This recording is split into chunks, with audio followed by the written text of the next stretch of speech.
Section 2 of the podcast, Grape Lane, begins here. On your right, you'll see Wild's Bar. David Harrison, who still lives nearby, recalls when it was set up by Major and Mrs. Widows. One of the most interesting events that happened in my time was setting up a Wids wine bar, which is now called Wild's. It was set up by Geoffrey Widows, Major Geoffrey Widows, and his very lively wife, Angela, as a wine bar. And it only stayed open until about 9 o'clock at night or 9:30, because he didn't want the late night hoi polloi in there. And it became a very lively place. He was a very well connected man. So you get members of kind of aristocratic families coming in and drinking with people from the market.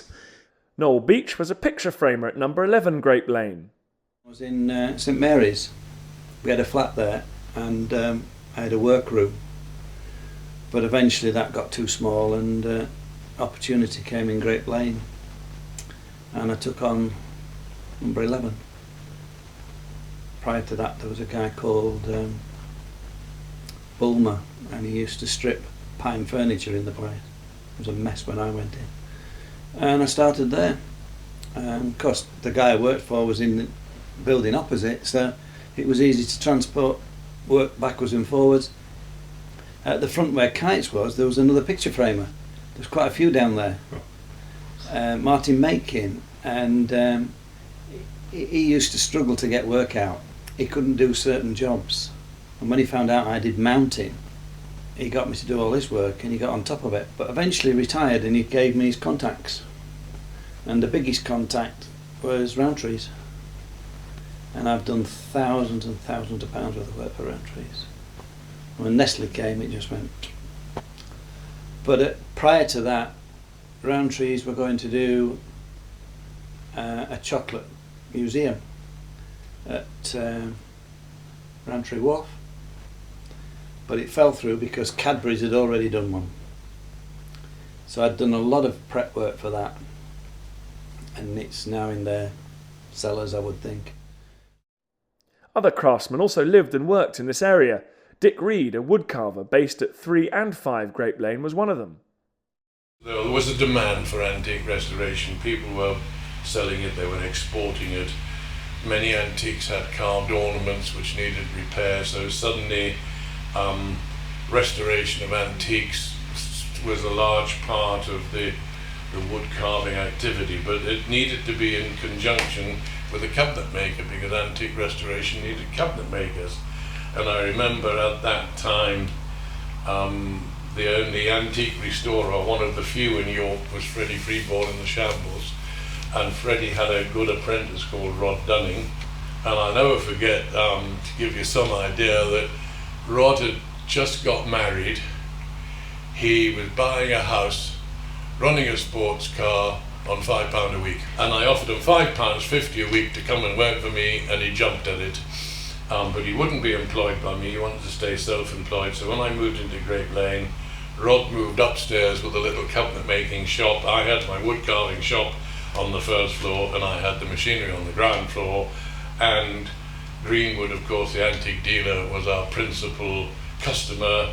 Life was great, and there was masses of work. And at that time, Andrew Podmore, who trained as a French polisher with Hunt & Small Pages, came back having emigrated, and he moved in downstairs. So we had 3 craftsmen, cabinet maker upstairs, me in the middle, French polisher on the ground floor, and in fact life was great. Other residents of the area have recalled the families who lived along Grape Lane. Here's Audrey Peace. Children lived in Grape Lane, then there was all them that lived in Swinegate, because there were quite a few houses at one end of Grape Lane. A lot lived in rooms, what they called rooms. I suppose they call apartments now, but it was called rooms. Yeah. And then as you first turned at Grape Lane from Swinegate, on right-hand side, there was about 3 or 4 terraced houses. Then you came to a passage, and up this passage there was 2 houses, one at the start and one at top. and they were up and downs, one room down and one room up. But I know I was in one of them, and that was very, very small compared to ours. Then you moved up, and there was another passage which had dogs home. And the